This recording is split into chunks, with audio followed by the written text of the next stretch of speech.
Hi everyone, Ian here. Our Bible verse for today is all about Ephesians 2 verse 14. And ang sabi po dito, finally put on the full armor of God. So meron po palang full armor of God. Hindi pwedeng kalahating armor lang, dapat full armor of God.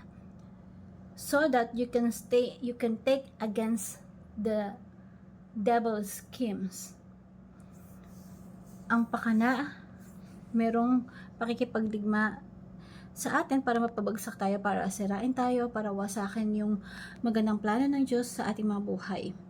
For our struggle is not against flesh and blood, but it's against the rulers, against the authority, against the power of this dark world, and against the spiritual forces of evil in the heavenly realms.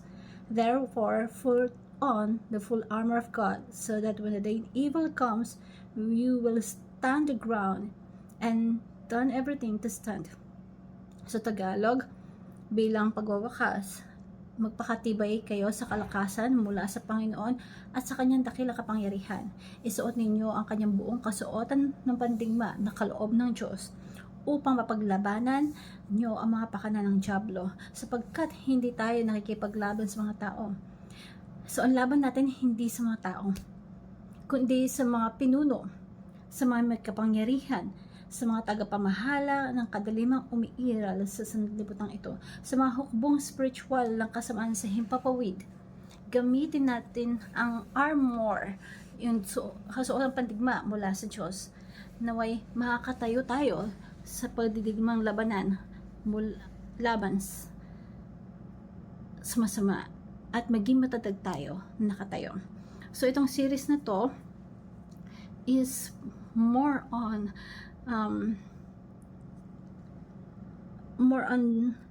the full armor, wearing the full armor of God that given to us to protect us and to stand still against the war na in real.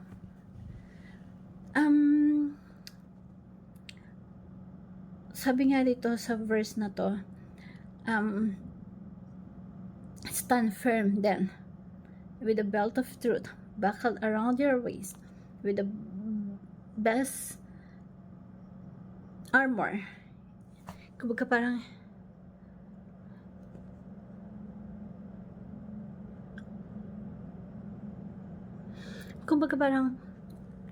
dito binibigyan ng emphasis yung belt of truth, na emphasis yung demons. Ano ba yung dapat alam natin kung sino yung kalaban natin? And sinasabi dito sa talata na to na, for our struggle is not against flesh and blood. Hindi tayo nakikipaglaban sa mga tao, kundi sa mga pinuno, sa may kapangyarihan.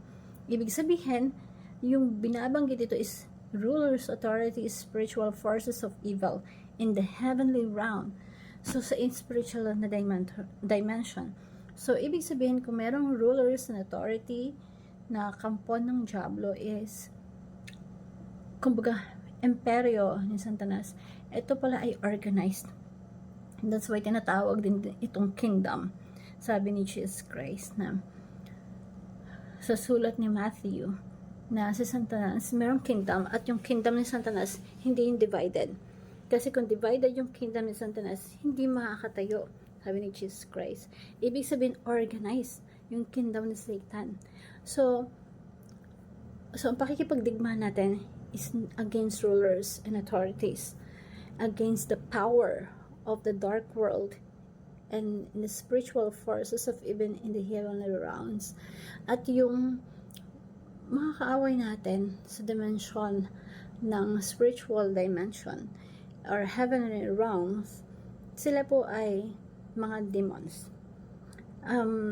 So demons are our real enemies. Kagaya ng sinasabi ng mga talata na to, di ba? For struggle is not against flesh and blood. Well, dalawa po yan eh. Sa Bible kasi pag binasa mo yung mga nations na yan, nakikita ng tao is human government, mga bansa, mga ethnic groups. But behind that, merong mga evil power. May mga spiritual forces na kumikilos para yung government is gumawa. Yung human government gumawa ng crimes against humanity. Yung mga gera, yung mga karumal-dumal na krimen na ginawa ng mga hari is ginawa ng government a long time ago and until now. Sa mga gerang nagaganap, huwag natin isipin na nagigera lang yung mga bansa. Very spiritual power behind it na kumikilos ang diablo para wasakin yung napakagandang plano ng Diyos na harmony, na mayroong harmony sa mundo. Yung mga bansa na mag-ayos, yung hindi nagdidigmaan, but yung diablo, winawasak yung original design ng Diyos. So, ang kalaban talaga natin, demons are a real enemies. Sila talaga yung kalaban natin. Kumbaga, sa buhay ng mag-asawa, example lang ha, you need to learn how to pause. Unawain yung bawat isa at isipin na magkakampi kayo. Ang kalaban nyo yung problema, ang kalaban nyo yung sumisila sa relasyon. Huwag nating isipin na kalaban yun. Huwag nyo isipin yung kalaban yung asawa nyo, yung anak, or yung magulang, or mga churchmates, mga leaders of church. Hindi tayo magkakalaban. Tayo ay magkakampi. Ang kalaban natin, yung demons, yung diablo na tumutulong na wasakin yung kung anong harmony meron sa atin. Ang layunin nila is wasakin yung human relationship na design ng God in the first place na dinesign ng God na puno ng pagmamahalan, ng harmony. So, kung meron kang kaaway sa relasyon mo sa churchmate mo, leader ng organization, among workmates, sa trabaho, sa relasyon sa anak, mga tao sa government, or partner mo, magulang mo, family member, kahit ang pagwasak gagawin ng diablo. Basta mawasak lang yung original design ng Diyos. And ang pangatlo po is, demons fight with lies. Ang diablo po, ang panglaban niya kasinungalingan. But we fight with the truth. Kaya yung talata natin, yung pinag-aaralan natin na verse, yung sinabi ni Pablo pagdating sa full armor of God, belt of truth. Ibigkis mo sa iyong baywang ang sinturon ng katotohanan. Kasi po, yung mga demons, lalo na yung mga ang umakit na Panginoong Jesucristo sa langit, tinanggalan sila ng authority. That's why bago siya umakyat, all authorities in heaven, heavenly realms to and on earth, and earthly realms, all authorities of heaven and earth has been given to me based on the authority that God discipled the nation. Yun yung utos ng Diyos, ng Panginoong Jesucristo, and disiplo lahat ng bansa. Pagsamasamahin sila at ipailalim sa authority ng ating Panginoon. At pero bago niya inutos yun, tinanggalan niya muna lahat ng authority, lahat ng mga demons. Kaya ang palaban ng mga demons sa atin is kasinungalingan. Sabi nga sa John chapter 8 verse 4, si Diablo, si Satanas, sa umpisa pa lang mamamatay tao na siya. Hindi siya pumanig sa katotohanan kailanman sapagkat walang puwang sa puso niya ang katotohanan. Kapag nagsasalita siya ng kasinungalingan, nagsasalita ayon siya sa kasinungalingan, at hindi lang siya sanasyan, pati din yung mga demons. So, yung mga demons sasabihin ka ng mga kahit anong kasinungalingan. So, you can make a list. You can change na yung hindi ka na magbabago kasi nangalingan yan. And your sins beyond forgiveness na hindi ka na mapapatawad. Sin won't harm yun.